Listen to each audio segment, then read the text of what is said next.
Okay, folks, we are in Belfast in the Mac Theatre for the start of the 2023 NFL season Pro Football Ireland, presented by Elite Sport. Massive thanks and massive welcome to everybody in Belfast.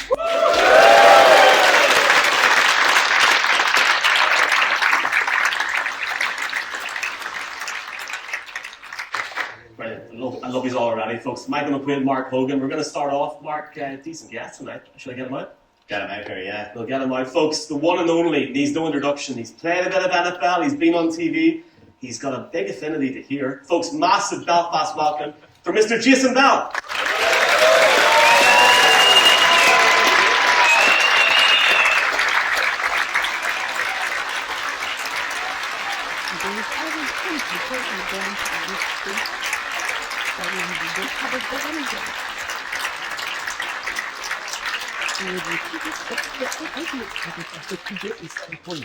This really is. I was hoping y'all showed up. This is great. It feels like Phoenix was 5 minutes ago, Jason, doesn't it? And now we're in Belfast. I mean, that's the off season, man. You know, when we were playing, we needed a break. Everybody wanted football to rush back. We were like, nah, we need a vacation. But now, on the other side, it's how fast can it come back? And yes, feels like the Super Bowl was yesterday, and we need another good one in Vegas this year. Oh, it'll be here in 5 minutes. It's going to be a great crack. Before we start off and get some questions in, look, you obviously have a massive affinity to this part of the world. We asked Christian in Dublin the other night if he's ever been to Ireland before. I think you've been to Belfast and different places before, Jason, as well. Oh, yeah, I've been out here many times. You know, I feel like this is home for me, this country. I spent a lot of time out here. You know, my connection, my daughter, my family here. Niall here, her papa's in here somewhere. So that's good, you know. In case y'all get crazy, I got somebody to get me out of here. Work out. No, but I love this part of the world, man, really. I remember the first time I came here, I went back and people in LA were like, how was it? I was like, these are the nicest people in the world. Like, that's how I feel every time I come, so it's a pleasure, man. It really is. At this time, or part of the world, we also love our NFL, but I feel like it's such a niche sport here still that there's a massive passion. What do you think makes fans out here so special? I think you just said it, right? It's cultish, right? And, you know, when I first started doing the broadcast, they were talking about simplifying things. And I was like, you guys got it all wrong. These people understand. They know.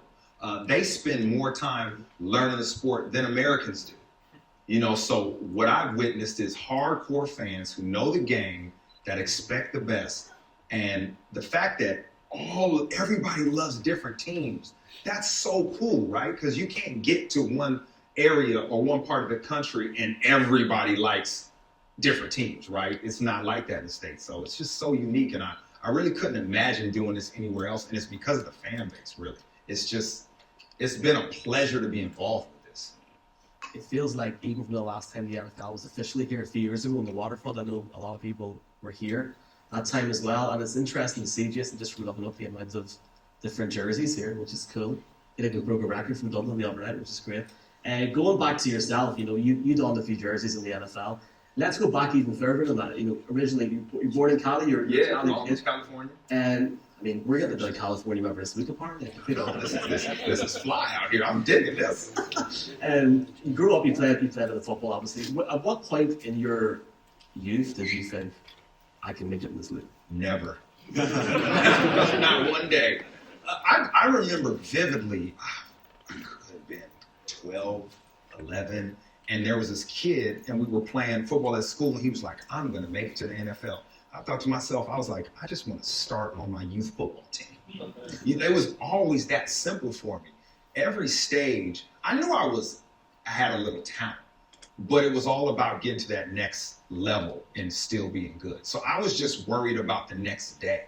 I was worried about the competition at the next practice. I never really skipped steps, and I think that's always helped me because I've seen it throughout my career.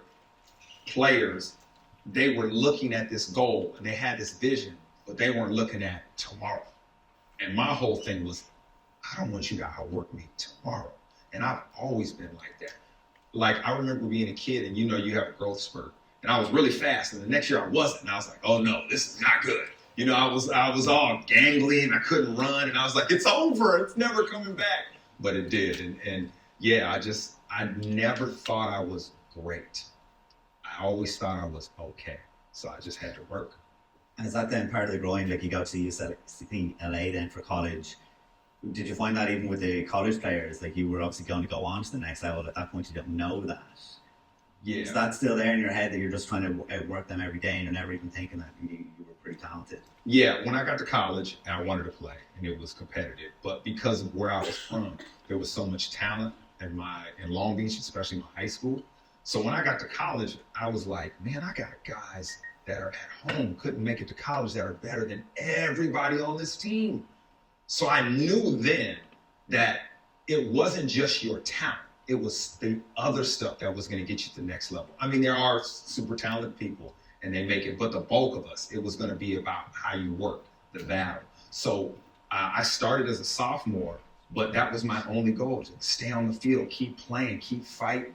I had my ups and downs, but even when I was having success, it was always like somebody's trying to come get my job or replace me. I never thought about the NFL at all until towards the end of my career.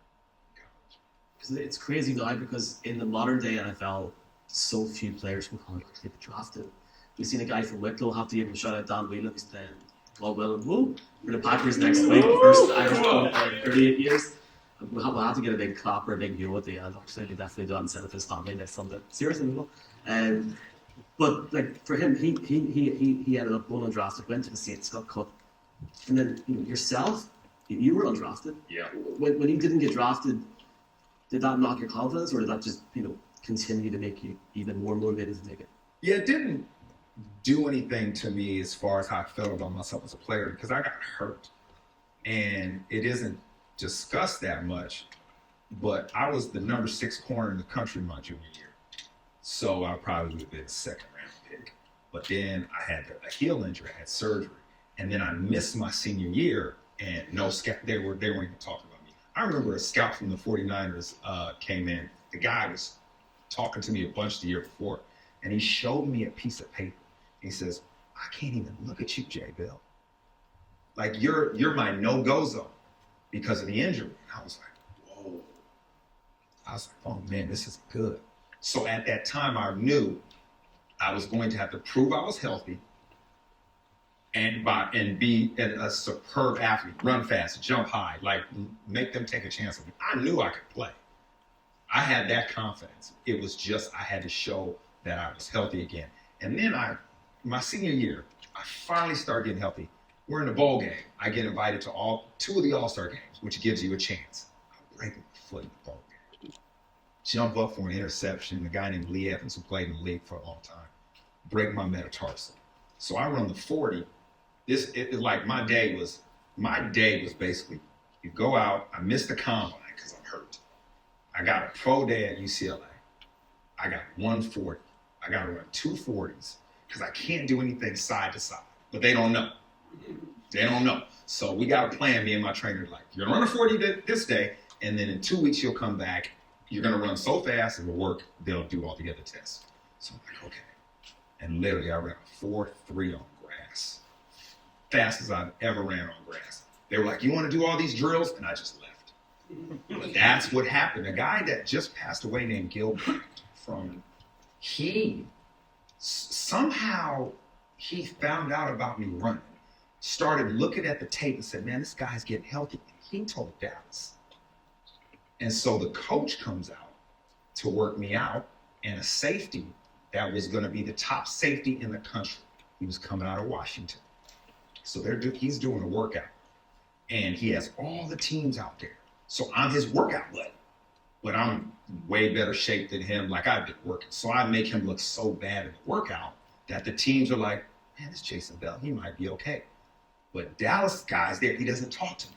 Everybody else, Dallas doesn't talk to me. And then when I knew when the draft has happened, I knew maybe, 5th, 6th, 7th round, I was here. Nothing happened. But my phone started ringing. Well, my phone started ringing in the 4th round. And all these coaches are calling, and I'm like, what's happening? My agent was like, oh, they're trying to be your player. Because as soon as it ends, it's a bidding war. And they want to be your guy. And I was like, what? He was like, oh, this is the position you're going to be in. because we get to pick what team you go on. Because it's so hard to make it in the NFL, right, that first year.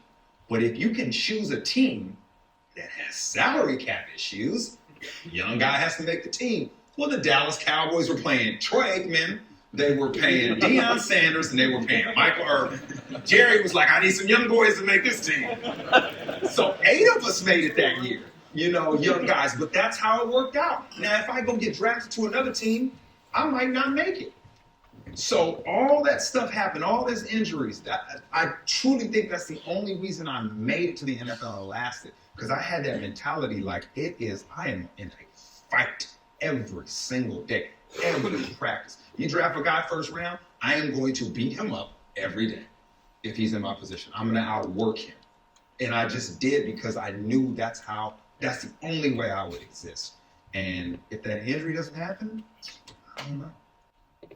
I just had a flashback. And I don't know what people like. I can't talk for the crowd.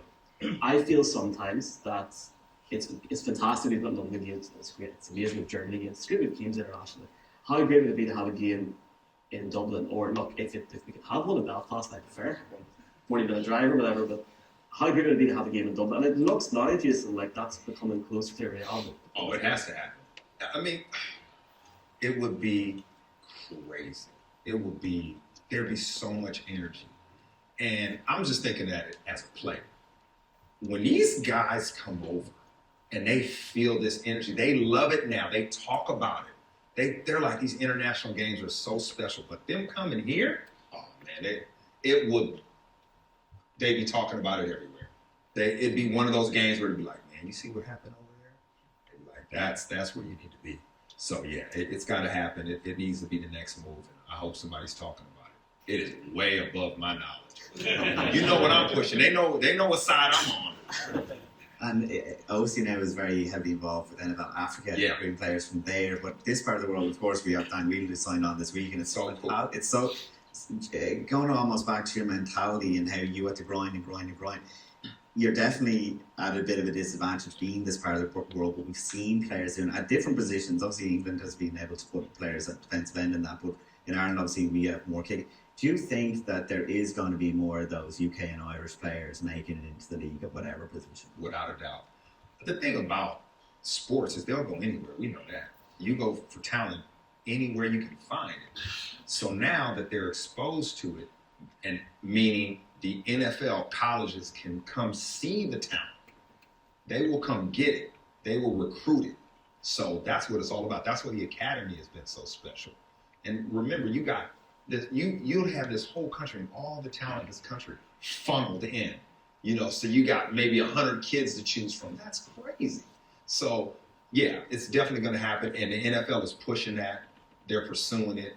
And once again, it starts on the youth level. Flag is big for that. I mean, flag is changing everything because they're learning skills now that's necessary for them, whatever step they take. But yeah, getting to college, continue their education, they are hunting that. And on any college team, see, this is what the universities are talking about. Imagine when you have somebody from a different part of the world in a locker room, it changes everything.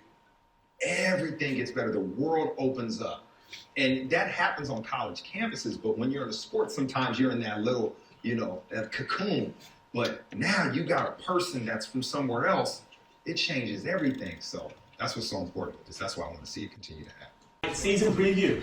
We're going to go from now. We're going to have another crack. The NFL season is back this Thursday night. It is. Are you working Thursday night? Are you in the studio? No, we don't have the game Thursday night. We're fresh on it on Sunday, though. Our first show is on Friday, so I'll be doing something Thursday, I think. The spoiler alert, we'll keep that quiet and see what it is on Friday. Looking forward to it. And for everyone in the crowd, Jason, and mark yourself as well. Enjoy this next few days because I'm already scared for my sleeping pattern, coffee. Yeah. You got to have your routine down. Like, you got to have a strict routine and then just forget it. Just do whatever it takes. And hands up, who's going to stay up on Thursday night and watch kickoff live? That's, I'm sure. Who's like me where you fall asleep after the second quarter? It's hard. But when it's good, I'm locked in and I'm like, well, guess who went to bed at half time last year in the wildcard game between the Jacksonville Jaguars and Los Angeles Chargers in Cup? with the same feeling you had after a night out, and you remember getting home. I was like, oh my God, they came back. So that's the thing I miss, yeah. Let's get into it. We've got 5 different topics. We've picked 5 different topics in Dublin. In Dublin, one of the topics was, do you think the same Bill Belichick's last year? Give me a one-word answer to that. Yes. Show of hands, yes. He got 2 years left. Maybe. If this doesn't go well, this could be the last year. But I think regardless, he's got 2 years, and I've heard. You forgot it. No. People will be like, JB, I don't know anybody. I heard from a friend who heard from a friend. Billy Boy's only the last of the year. Right. AFC East. AFC East. That's a nice one. Next one. Yeah. What a division. This is bad. Ends up the day. And for sure. There's a good break of Dolphins fans, Jets fans. Yep. Here It's tonight. happening. We've even got, well, we're talking about the AFC East, and there's no Commanders fans at Dublin. We've got at least one side. I've seen a few, and we're happy that we have a new owner. Let's jump back to the East. Let's just look into it for a minute. The best division of football, arguably, maybe that in the North, and I'm going to get in trouble for saying that. No. This is a hell of a year, Jason. I mean, like the Bills need to take that step up. The Patriots, I mean, The best coach ever. it's a little bit cool strings there. The Dolphins, people are shouting things up. You got Tua. Like I think any football fan wants to see Tua having a good year, and never mind the fact that the East is one of those situations where you just do not know what's going to happen. So you got the Patriots, the Jets, the Dolphins, and the Bills. Who's going to come out on top? Ooh, tough. So when you think about rosters, right? Like let's take the quarterbacks out of the complete rosters.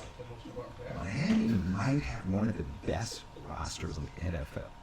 And the Jets are not far behind in the same division. Things are about to change. If Tua can stay healthy with their new coordinator, now you know by their investment in Jalen Ramsey how they felt. They're like, yo, we're right there. And they are. It's going to be very interesting. This is the team to beat, I believe, in that division. First of all, it's hard to play in Miami in September. Anybody can play in the cold. People can't play in the heat. It's hard to play in the humidity. When I was in Houston, we were the first team that beat them there. Now, we come from the heat. In 15 years, they haven't lost over. It was crazy. So they have an advantage with that. And I just think now, with Mike McDaniel being able to practice against Vic Fangio and them two going at it and how to fix things, and now, one thing about an offensive coordinator, who's your play caller, who's your head coach, you always think game management, does it suffer? Well, now you got a guy that's your coordinator that's talking like, timeouts here, let's do this here, let's do that, like great awareness. They're going to be better. They're going to be hard to beat. So I think they can pull it out. The Jets are right behind them. That defense, the belief with that quarterback, scary.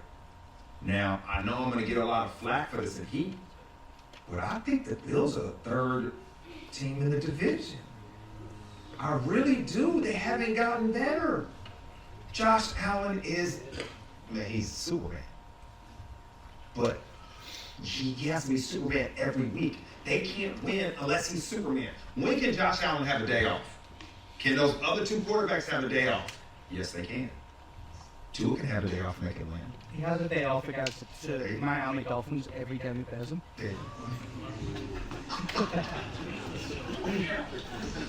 We got some love in the crowd. I like it.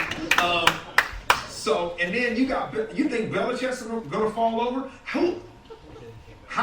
Who's gonna down? Nobody's gonna beat everybody in that division. Nobody's gonna go undefeated. So I look at it. I don't feel good about the Bills, man. Not at all. They need Von Miller to come back. When Von comes back, like, come on. They lost a middle linebacker. Worried about them. Yeah, they've got obviously Christian Belfast or Tyler Alam both coming in the second year, bounce back. Previous Mike as well. He didn't play good last year when he came back from that knee. He needs to be much better. And then Kai, the other player, they're hoping he's great. When they got Jordan Poyer back though, like he was talking about Miami. It's like I think the defensive back unit there is insane. Like the starting once they got in Taylor Rapp was back up in free agency. They brought him forward for the one game. They brought in Leonard Floyd as well. I mean he was hanging around in the open market for a while, but they did bring him in. I think the defense is really good. If you look at the offense, Dalton Kincaid is an absolute crease that they need. Because like it was called by Tom McDermott the 11.5 personnel offense because it's like he's 6'3" slot receiver. Like teams are gonna have to play him so differently. The problem is that within that division, the defenses are so good that they can play him different. Your number 2 dude is a tight end that you just drafted. That's your hope. That's all I'm saying. I mean, Stephon Diggs is the man. I'm saying we got a lot of hope in something that hasn't been proven. And that's the problem. Do you put those weapons up against the boys from Miami? No chance. That track team is coming, and they got gold cleats on because they're flying. They got weapons everywhere. I mean, it is speed everywhere. And I'm telling you, when you're a defender and you can't get a play off, it is scary. I'm playing the Bills. It just don't feel like it. We're talking a little bit about coffee, sleeping patterns. Oh my God, it's too late to watch a match. I mean, or watch a game Monday night football. Those Jets are Murphy's first game as a New York Jet. The hope in New Jersey. Like, seriously, like I'm talking all this craziness and watch the Bills go out there. It feels like say the Jets were to get a result there Monday night. Yeah. Then that whole what you just said, that whole circle around the Bills first talking, or vice versa. When you have a dominant defense, okay, like a just legit top 3 defense, when you think all you gotta do is get the ball back, you become dangerous. Because I could just keep giving the ball back to Aaron. He's gonna make it happen. That belief will make him play better. What happened last time and why they had to change quarterbacks is Saleh could see his defense lose that belief. Can't keep handing it back to this guy. It's not happening. It's not gonna happen. We quit. This is a different team. The good thing for the Jets though as well is like Garrett Wilson, and I said this in the Dublin show on Thursday, was the rookie of the year with Zach Wilson, Joe Flacco, and Mike White. And now he has Aaron Rodgers getting a break. And then look at that running back room. Like Aaron Rodgers would have been where CB's main run was. AJ Dillon and Aaron Jones was probably the best running back they owe. Now they have Dalvin Cook and Breece Hall. Like he has the same setup, but better again. Like he rode Devontae Adams to 2 back-to-back MVPs, and now he has Garrett Wilson. I mean, if you haven't drafted in fantasy yet, get after him. Yeah, and he brought his buddy in Cobbs, right? Mm-hmm. So people are like, why do you bring Cobbs? Cobbs is teaching the receivers how to see the game the way Aaron is. This is how it works. You go out there, Aaron sees something, he doesn't like it, he throws it somewhere, it doesn't work. Now, you can have Aaron go shoot it out, which does not work. And you have Randall Cobb come up and say, hey, man, you see this? You do this is what Aaron likes. And you're like, okay, cool. That's why coaches bring in players they like, that they brought everywhere, to teach the other players, tell them what I see in a nicer way than I would tell them. So Aaron can now be the good guy. The guy he wants to be now. He brought his guy, and that's why it's so significant. I was reading an article about that the other day, and that's exactly what Randall Cobb is doing. And the other guy brought in was Alan Lazard, who doesn't have to be the number 1 guy this year. Like, Exactly, the Packers one. but it makes sense because exactly like if it was Holcomb last year, this is what I want, and now it's like those pennies are gone, they can go straight in. And then that defense with Rob Saleh, is insane. So it's like, yeah, last year they had to bail them out, and they have 2 elite sides. The bad thing is we haven't even mentioned the defense, but I mean, time is something we have to move on. But let's get the trial ball. You know, listen, Dublin will do it here. Hands up is going to win the AFC East. Patriots. I love the dedication. You can't, hey man, Bill Belichick, you can't doubt it. Never read it. And that defense is on fire. They're good. They're going to ball. And Bill O'Brien is there, so we're going to see more of the college style offense that's suited. I don't know what Bill O'Brien is doing. It's like last year they didn't stand the chance because they didn't know who their offensive coordinator is. Now you've Bill O'Brien who's going to be running it well, you'd imagine. So it's like Matt Jones stands a chance, and it's like if he can go back to what we saw this rookie year, when he did have a Josh McDaniels, an actual offensive guru that he was learning under, he looked good. Let's hope Bill O'Brien's got something to take. So we got 2 or 3 out of whatever for the Patriots. Dolphins? Yeah, that's hometown love. It's not the Dolphins. Jets? Yeah. Right. Bills? Yes. Beautiful. And that's beautiful. Bills fans, do you have a lot of confidence in your defense? Always. No, always. You know what I feel about the Bills, and I hate to say this, I felt like last year was a bender. It feels like that, doesn't it? It does. It's not last year we went to LA first game and absolutely wiped out. Obviously, it was just a Rams. But you felt that night like, man, I don't know. Man, that quarterback though, he's the man. What happens with McDermott? Like he's back on plays this year. Yeah. What's the play call? Because is he blaming it on Leslie Frazier? Because he's got his hands all over that defense. McDermott, whatever plan they put in that week is McDermott's plan. So now we're going to see what it's worth, right? So do you think at the end of the season is he under pressure? No, not yet. But we'll see what happens. I think what he's done in the culture he's brought in that team, you don't have to kind of mess with that because it is a good environment and people like that. so you've got the Dolphins winning the East, you had the Browns winning the North, so who you picking? I don't know, will Big Fangio get off in year 1 straight away? I think it's set up perfectly with the Jalen Ramsey does, you have to hope Xavier Howard gets off to a fast start. He wasn't his usual self last year. So, you've convinced me. I was probably built. They had him playing so much man-to-man. If you're playing man-to-man like they had Xavier Howard play last year, it is a long marathon day. You can't play that unless you press man-to-man and zero coverage. It's impossible. Vic Fangio won't put him in that position. But on 3rd down, when he needs him to press and be up there and be physical, he'll be ready because he'll have some plays off kind of in zone coverage where he can go and respond. I think their front is amazing as well in that defense. And you have Bradley Chubb was a Pro Bowler under Fangio's back. So yeah, my pick is the Dolphins. I don't think the Jets. Yeah. I had the Jets going very far. I'll talk about that in a few minutes. Let's go to this next topic. Was anyone at the Broncos Jags game last year? Remember, put your hands up if you were decent show of hands. But we were sitting in the press box and somebody behind us said, Trevor Lawrence, he looks like a bust. And since that, no, hold on. He had a very, very poor start to the season. And he was awful in that game. We're going to look basically at quarterbacks that be the next superstar. From that game in London last year, he completed 69.7% of his passes attempt, averaging 7.4 yards per attempt. You feel like, and we'll not just look at Trevor Lawrence here, but you feel like guys like Trevor Lawrence, guys like Justin Fields, guys like maybe Kenny Pickett, Daniel Jones. Who's going to take a step up? You look at Trevor Lawrence for a start. All right, so I'm going to be honest. Trevor Lawrence is about to be a star.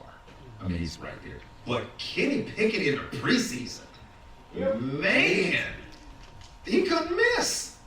Like, Kenny Pickett was on fire. I mean, the grasp of that offense he has and what he's doing, Steelers will be scary. But what you're seeing with Trevor Lawrence is that question earlier about coaching. You have a play caller, a coach, a teacher, a psychologist who comes in and sees a guy who was almost broken by the former coach. We hear the stories about that Urban Meyer time. He comes in and he goes, man, how am I going to get this team right? How am I going to get this kid right? And that's what he did last year. He put in a system that worked for his talents. He gave him encouragement. But he told him, don't get down on yourself. Because these guys are looking. These guys are waiting for you to look when you do something wrong, like, Trevor, oh God. So when he throws all them interceptions, Trevor said this. He said he came to the sideline and he knew he was that dude when nobody questioned. They weren't like, oh, Trevor. They just were like, it's going to be all right. To the question earlier about what is it like when you got one of the quarterbacks. That's what had happened last year. And Trevor felt that. He's like, I can do this. Then he doesn't. That's when you turn the corner. You have to have those moments as a player. Because everybody talks about it. And that's why I say Trevor Lawrence. Trevor Lawrence is about to be a superstar. He has Calvin Ridley.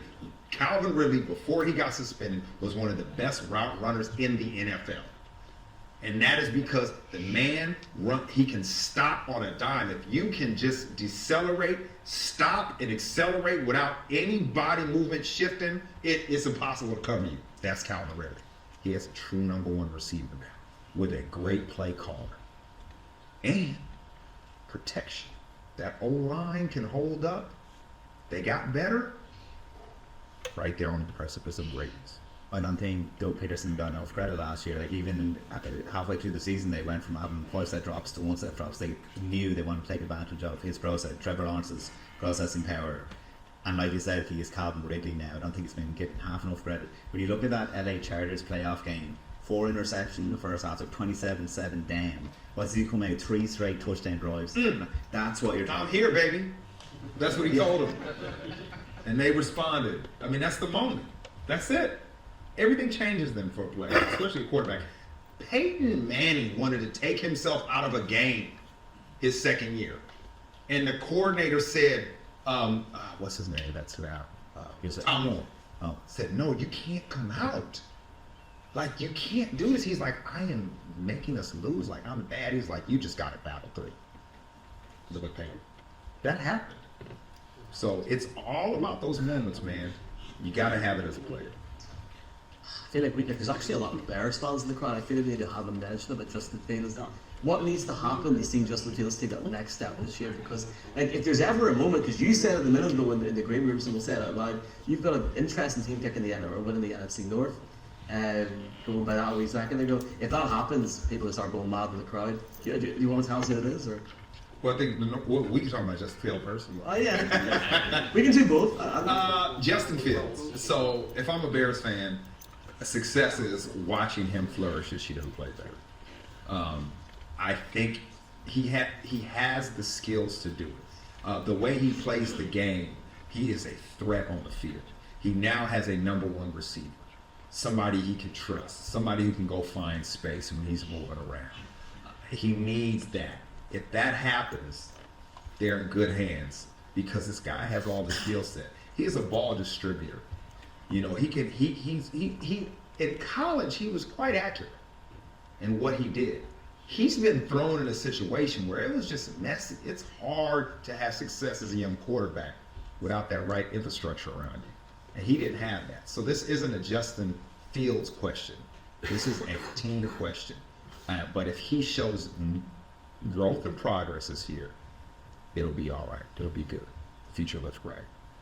It feels like obviously it's the first year I Tom Brady in the league, and you know, have that question: who's going to make the step up? Is there anybody else? Justin Fields one. I just think for me, I was really high. So back in whatever May, I look into Justin Fields. And the problem is he's a highlight reel.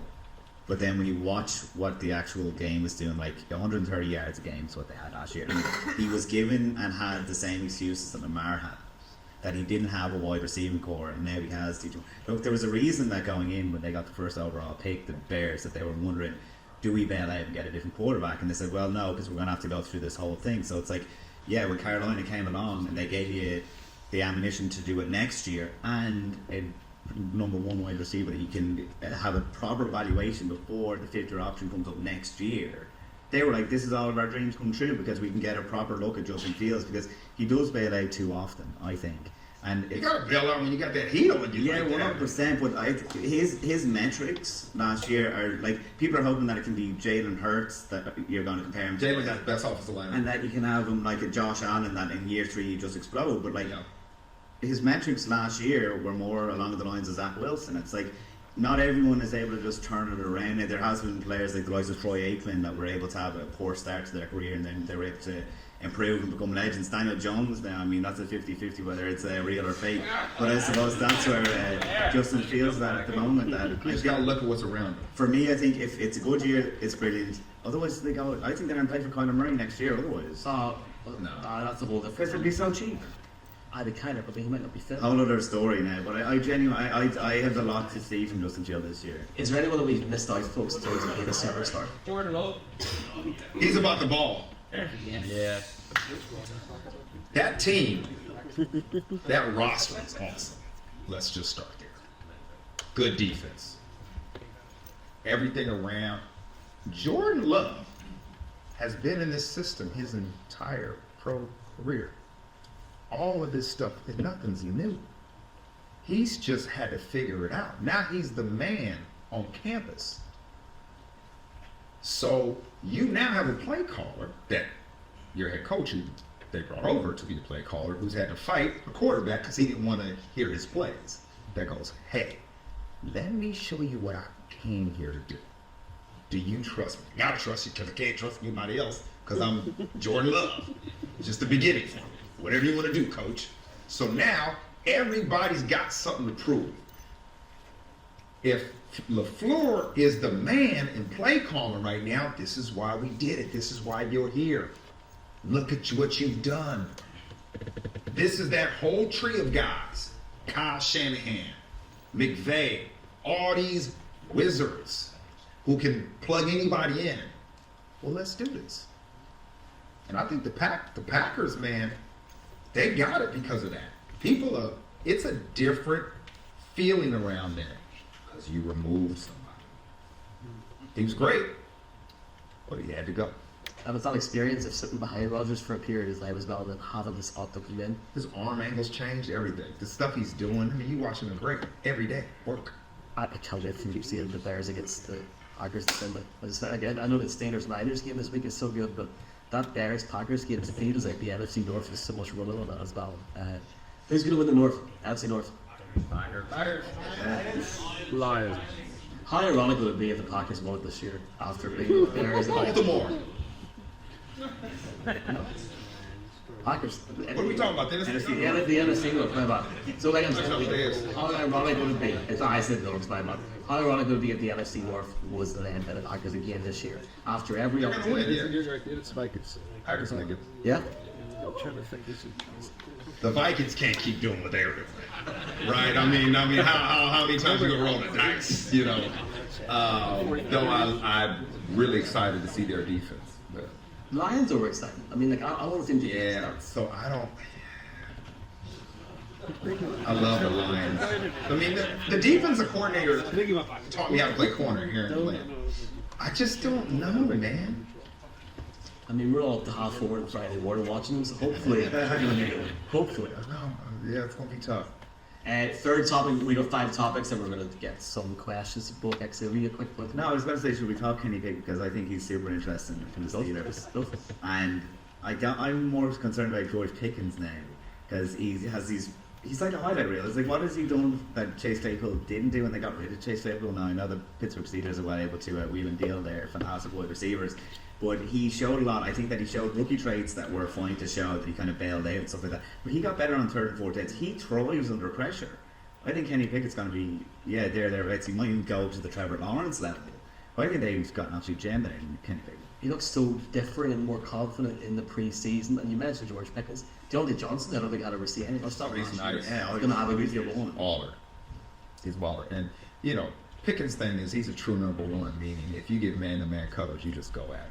Give the rock. Yeah, he's bringing that in out there. Yeah. But Kenny Pickett, I mean, he's so great at processing quickly, deciphering what the defense can do. I mean, imagine how much better he gets this year with this experience. So that's gonna be kind of what drives this offense. Listen, Mike Tomlin finds a way.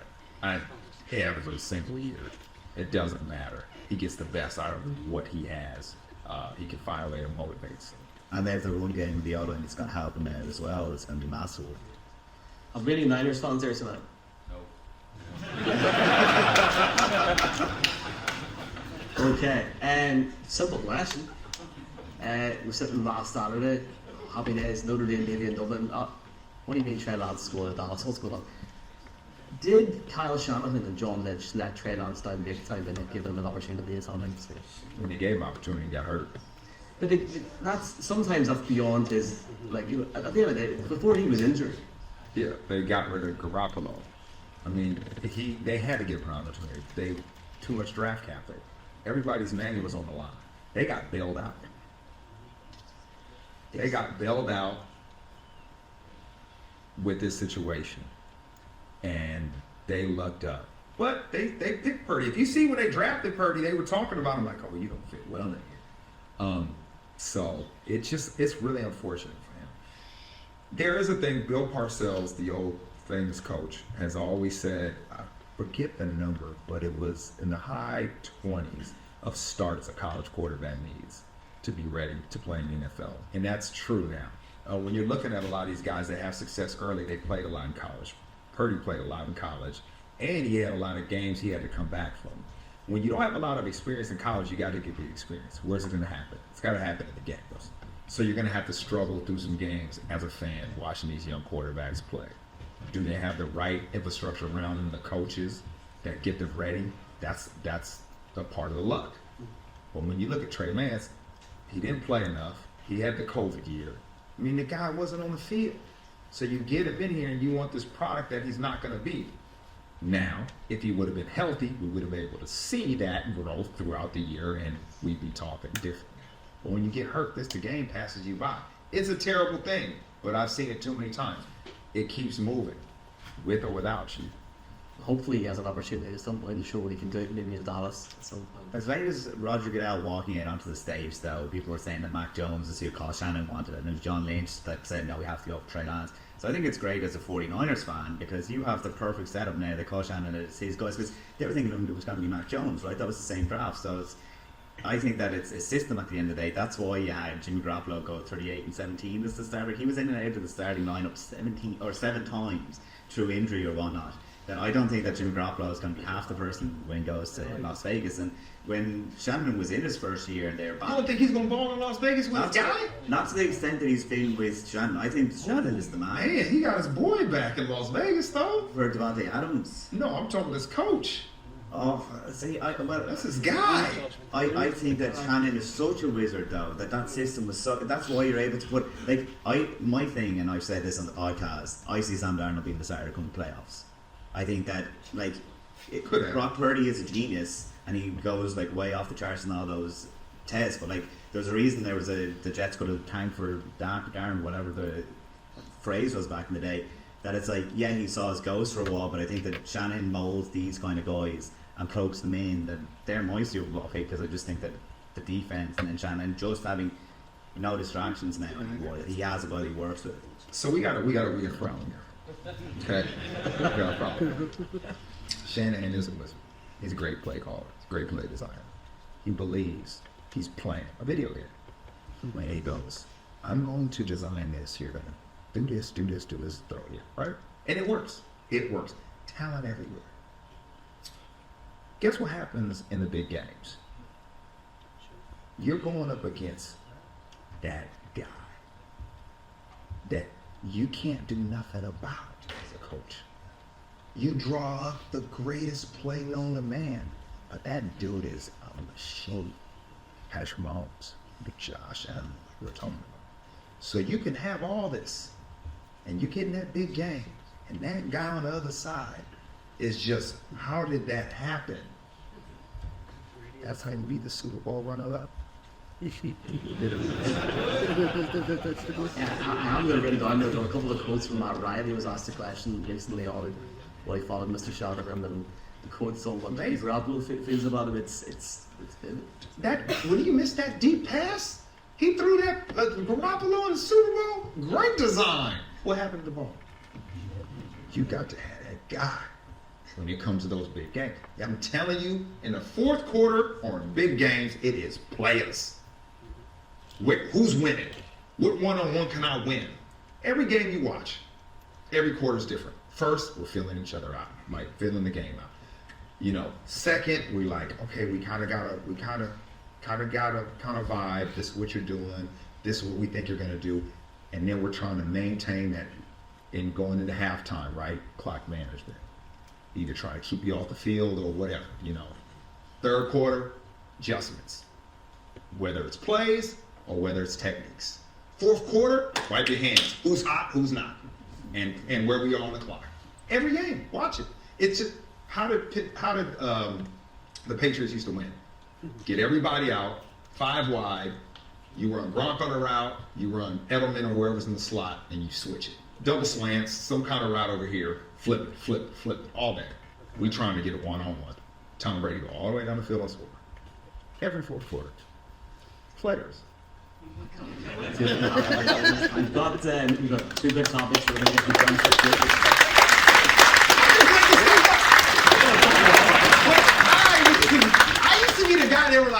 him. So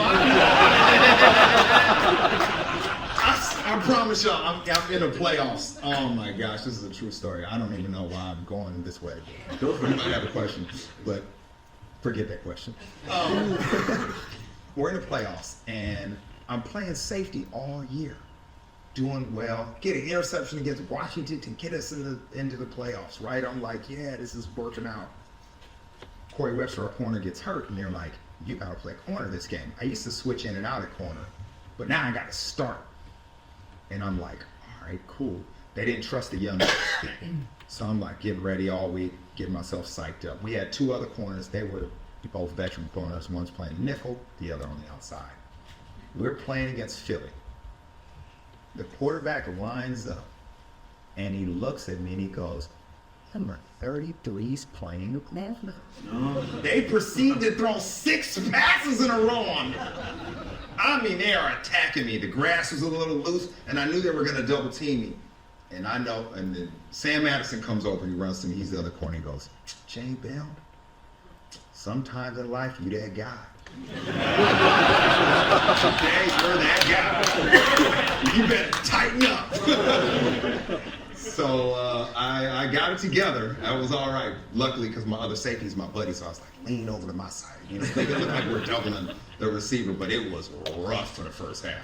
I was being attacked, and it was because no matter what play they had going on, they had it all designed. But they were like, he's the target. We're gonna eat until he figures it out. And I had to. Once I did, they started to adjust their plays, but it took a while. Don't be that guy. I'll try my best. It was tough. We've got 2 good topics. We don't have much time. Sorry. It's good cry. It's sweet ones. We want to get a few questions as well, so we'll be quick. From each of you, one player for Defensive Player of the Year. I'll shout Brian Baldy joined us. Was hyped. He was like a proud father talking about Micah Parsons. Oh, yeah. He's going to play exclusively at defensive end this year. Well, no, he won't be exclusively. That's what he said. Yeah, that's not I was just Baldy. Baldy knows a lot. You watch a lot of tape, but why would you do that? Okay, I'm going with Michael Parsons too. And the reason I am is because of his flexibility. You got Dan Quinn, this brilliant defensive mind. Remember, the one way now they're disrupting defenses is your pass rush, right? So you got the 5, you got your linemen, they got to communicate. 5 guys, we're all trying to block 5 big guys. And how can you confuse us? So if I got Micah Parsons and he lies a bit D-end at the top, why I can account for it. When I'm moving him around off the ball, whatever, it's messing my count up. It's confusing my blocking. I want to make him get blocked by a running back. So it's the flexibility of a player. The great players have flexibility. They're really good at something, but it's how they're able to be moved around as a chess piece. This is why Michael Parsons is on the ball out. I mean, T.J. Watt is a machine. He can ball out. Myles Garrett is going to have a big year. But the way they can move around this guy and the way Dallas plays, I feel like he's going to wreck. And I heard this was the first year he actually really worked out, they said. Like the guy just shows up. Once again, what are you going to do when that guy's there? He's that guy. So he should ball out. That's what I'm going with. I've convinced myself. For the people in the crowd that are Patriots fans, Stephen Gilmore was the last corner to win Defensive Player of the Year. Sauce Gardner. Sauce Gardner's are going. For me, I think Parsons is it. I think for a second number 2 out of interest, I'm looking at Myles Garrett because he has been putting up numbers. He's amazing. He's been putting up in an awful ecosystem. He's still getting to sacks. Like, he was just getting double teamed a third of the time last year, and he was still able to break it down. They went and got him Zadarius Smith. It's as long as that, like, that's why I'm thinking that the Browns are going to be close to winning the AFC North unless they don't go on and win it all together. You got to think that defense. Jim Schwartz. Let's see how he goes. You're going with the Browns. You just threw that out there. When you see the reactions in the Dublin crowd whenever he says it as well, it's like they're gonna beat each other up. I think they're gonna try to throw the ball too much. Yeah. They gotta justify their contract for the quarterback. But then they're big trouble. It's like best running back in the league. That's how they do it, but I have a feeling they might try. I think they have complementary wide receivers across the field that gives them a chance. And then I just think the defense, as long as the secondary, which does have players in it, as long as they don't make mistakes. Jim Schwartz too. There. And Dalvin Tomlin sent out the run game as well. Like they basically saw what was very obvious to the rest of us, the defensive line wasn't good enough last year. They went and fixed it. Anyone we're forgetting about for defensive player of the year? Nick Bosa. Nick Bosa? Nick Bosa. What, does he play week 1? Do we know that yet? Like he's still the contract. Nick. The number one hashtag Nick on is good. Twitter yesterday was paying the Braves. Yeah. And then TJ Watt. They're gonna pay him. They're gonna pay him. They're gonna. Oh, he's the man. Pat Surtain is the man. He's the man. But it's hard. I think Sauce, you need to win it as a corner or DB, you need the hype. And Sauce is in New York. It's a name, you know, it's just he's got attention, so that helps. And every week they're gonna, like, if he's making plays or he's shutting somebody down, they'll just highlight him just in good coverage. That's the kind of stuff you need to win it as a corner. This was the best topic in Dublin. We done AFC total over/under game wins. Let's do the NFC. And tonight I didn't forget one thing. I went to the Raiders the other night. And we'll do that. We'll finish up the recording, get a Super Bowl pick, and get a affordable guess for questions. Oh, look at that. Dallas over 9.5 wins. Shout out, folks. Over/under 9.5 wins. Over. 49ers 10.5. Over. Seattle 8.5. Over. Yeah, there. Green Bay 7.5. Over. Atlanta 8.5. Atlanta's gonna be good. Yeah, David needs to schedule. Ooh, they do have an That easy schedule. offense.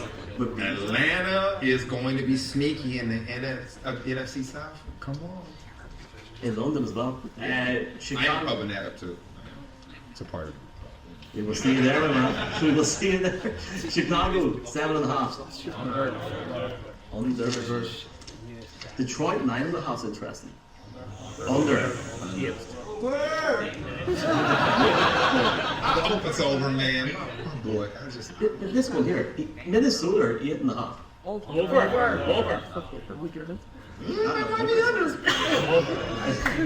No wonder. We're only halfway through. I'm gonna say over. There's some of that. New York Giants 7.5. Daniel There's a lot of overs Jones in this is about to ball. Isn't it? Because Dave Ball is going, man, Dave Ball is going to line it up, baby. I'm telling you. Now, there we go. Dave Ball, Waller. Washington Commanders were only 6.5. Yeah. That's the second time. So they got hit another episode then. They're going to try. It's going to be try hard. I know we Byron says 6. Philly 11.5. Over. New Orleans 9.5. Under. That could be, I don't know how that's going to work. The LA Rams 6.5. Under. They're the pits. Excuse me. Carolina 7.5. Under. With the rookie, I feel under. It's that. Did you see that O-line this preseason? And I love the quarterback. What a good dude. Like he's such a cool guy. Like man, that's who you want as your quarterback. He'll be all right, but He's going to be the quarterback second next year after this year. He'll get there. Tampa Bay 6.5. 6.5. Mike Evans. yeah, I don't know. 6. Y'all got faith in Baker? We'll come back to that one. Finally, Arizona 4.5.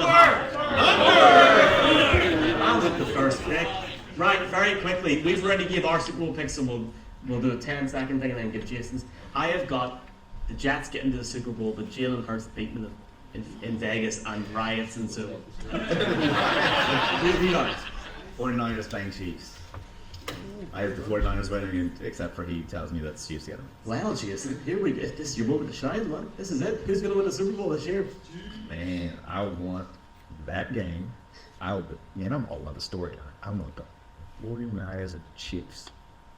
I want this back, but I need the story of Patrick Mahomes. I need it to begin. He's chasing Tom Brady. He's got to get this win. He's got to be the MVP. I need all that. That's what I'm going for. I need all of it. I'm here for it. Okay. let's round up this recording and then we'll keep going. So don't leave your seat, I promise. Well, Jason, it's been great to have you here. For anyone watching or listening or even here, if you're in LA, you can watch Jason on Sky Sports and ITV. Yeah. And if you're in the Republic, Jason's on Virgin Media as well. Alongside. If you say so. You're a busy man. You're a busy man, Jason. We appreciate you being here tonight, folks. We give a massive.